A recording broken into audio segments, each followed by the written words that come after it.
अस्सलाम वालेकुम नाज़रीन, मैं उम्मीद करती हूँ आप सब खैरियत से होंगे। आपकी दुआओं से हम भी खैरियत से हैं। जहाँ भी रहें अपनों के साथ खुश रहें। आज सर्दियों का स्पेशल हम बादाम पिस्तों वाला दूध बना रहे हैं। ये हमारे पास 4 किलो दूध था जो मैंने आधे घंटे से ज़्यादा हो गया पकने रखा हुआ है। ये देखें हल्का हल्का कलर इसका बदल गया। ये मेरे पास 50 ग्राम छुहारे हैं, ये मैंने लंबे लंबे काटे हैं। ये डाल देंगे, ये पूरे डाल देंगे ताकि ये दूध में अच्छी तरीके से पक जाए। ये मेरे पास इसमें 3-4 चीज़ें हैं। 50 ग्राम किशमिश है, 40 ग्राम खोपरा है, 30 ग्राम काजू है, 30 ग्राम बादाम है, 30 ग्राम अखरोट है।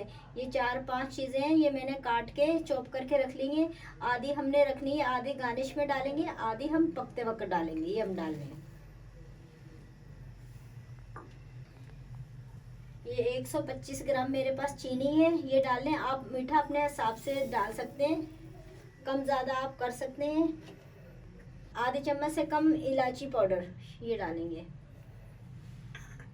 खुशबू के लिए रोज़ वाटर ये डाल दें थोड़ा सा। तमाम चीज़ों को मिक्स करेंगे।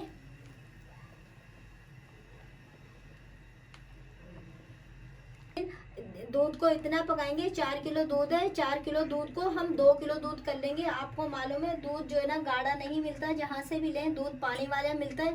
बस आप 4 किलो दूध लें, उसको आधा कर लें। अगर आपने 2 किलो पकाना है तो 2 किलो का आधा किलो दूध कर लें। मतलब जितना भी आप दूध लें उसका दूध का आधा करना है, इतना पकाना है आपने।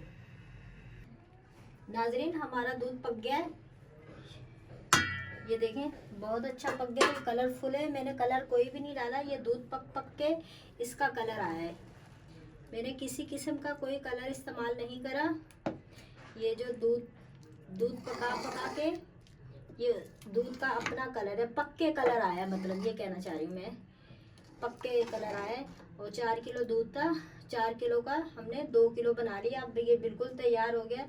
अब हम चूल्हा बंद ये देखें, ये देखिए किस कदर माशाल्लाह से येलो कलर आया है। ऐसे लग रहा है जैसे कोई हल्दी हमने मलाई है। ये मलाई वगैरह ये सब ये बिल्कुल तैयार हो गया। 4 किलो का दूध का आधा किलो हमने कर लिया है। और ऊपर से हम थोड़ा सा गार्निश के लिए जो मैंने आधा बचा लिए थी चीज़ें, वो थोड़ा सा ऊपर से गार्निश के लिए इस तरह हम करके हल्के से हाथ से डाल लेंगे। अगर मेरी आप अपने घर में बनाएं, सर्दियों का मौसम है, सीज़न है, अपनी फैमिली को दें, दावत में बनाएं, सबके लिए बनाएं। अगर मेरी आपको वीडियो अच्छी लगी है सब्सक्राइब कीजिएगा, शेयर कीजिएगा, लाइक कीजिएगा, आगे बढ़ाइएगा। अल्लाह हाफिज़।